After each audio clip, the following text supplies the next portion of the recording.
Well, hi everybody. We're here on day 3. It's Wednesday. How many of you catch yourself seeing the negative things first? Trying to correct or find out why this has happened or that's happened.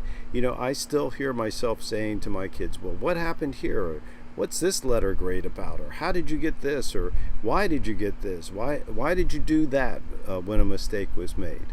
I found myself being critical of my kids, I think out of a hope to make them better.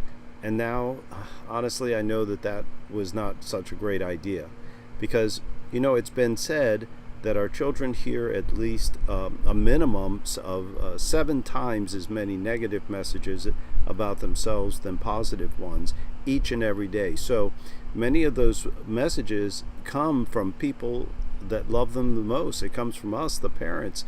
And so it's easy to see how they might begin to feel or believe that they can't do anything right, that they can't please anyone, and they become pessimistic. Hi, I'm Joe Van Doren, and I help parents bring out the best in their children and themselves. And this description is nothing new, as many parents have seen this happen with their kids. It's not unusual for any of us parents to have a bad day and to be critical. It's not unusual for us to have a fear of what is and a hope for our kids to be better at something, and maybe we're just going about it in a way that's not really developing their optimism. So for these 5 days, we're working on this subject of developing optimism in our kids. And today, I thought we'd talk a little bit more about how and what to acknowledge in our children so that they receive positive messages and even critical ones in a positive manner, so that they don't feel as if they're being shamed or being a bad person. As a parent, we don't set out wanting to tear down our kids just so that we can build them up. We don't have a boot camp here, and we're not trying to tear them down. But on the other side of the coin, neither do we want them to grow up blaming other people for every bad thing that happens to them. So we really have two ends of the spectrum here. We have the possibility of a child who habitually blames themselves when they fail, and therefore they have low self-esteem. They feel guilty and ashamed, and honestly, they're more prone to depression than others. And on the other end of the spectrum, we have children who blame other people or circumstances, trying to make themselves feel better about what's happened. And honestly, as a whole, it happens. They like themselves better, but the caveat in that is that they are also more angry. They're angry at children. And so there's nothing worse than any person who's not able to admit that they've made a mistake, apologize for it, and make amends. So we need to find that balance. So that we help our kids see themselves accurately, so that when there is a problem that is their fault, they take responsibility. And when the issue's not theirs, they can get past that and still feel worthwhile. So one way we do this is to help them see the good inside of them, and to see also what they could develop more. So we begin with the belief that all children have all the virtues inside of them in full potential. And that means some of the virtues are going to come to them naturally and easily, and others will need developing. However, if we only acknowledge them for when they've done something that pleases us, then it's very easy for them to come to the conclusion that pleasing others is how they feel good about themselves, and we know that that's not the road we want to go down. So when we see the virtues in our child, we want to acknowledge the virtue alongside the behavior. This builds them up so that when a mistake is made or a failure to reach a goal that they had, they can, with your guidance, also see the virtue that they need to develop or the virtue that they need to move towards. So here's an example. So let's say Johnny has a very high grade on a math test, and he's really happy about it. He's so proud of it, and he comes home with this paper. So what virtue did they practice well that helped them achieve that goal?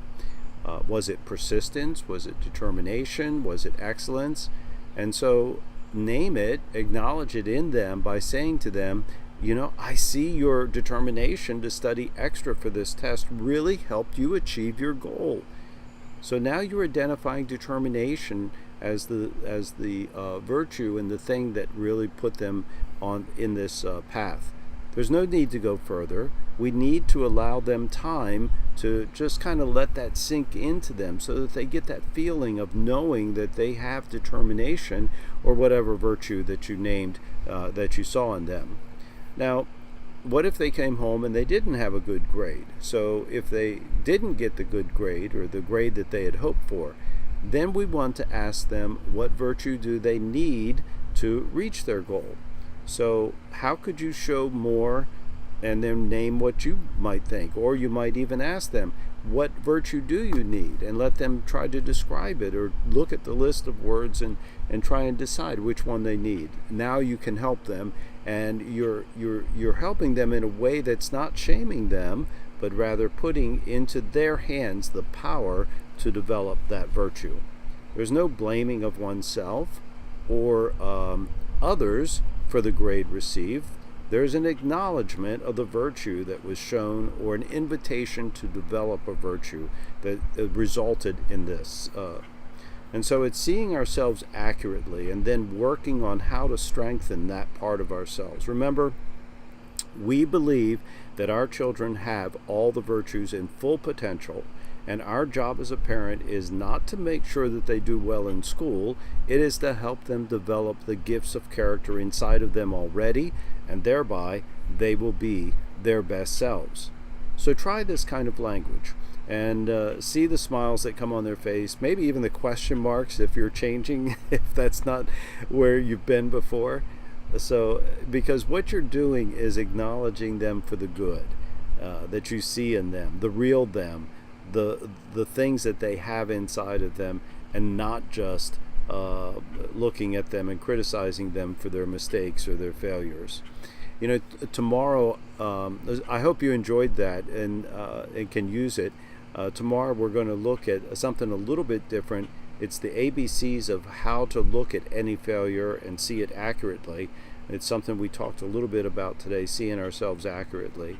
And this is a simple framework that can be applied to all parts of optimism, is our belief about any event, one of permanence, pervasive, or personal. And so that's going to be our subject tomorrow. Thanks for being here, and we'll see you on Thursday, day 4. Bye.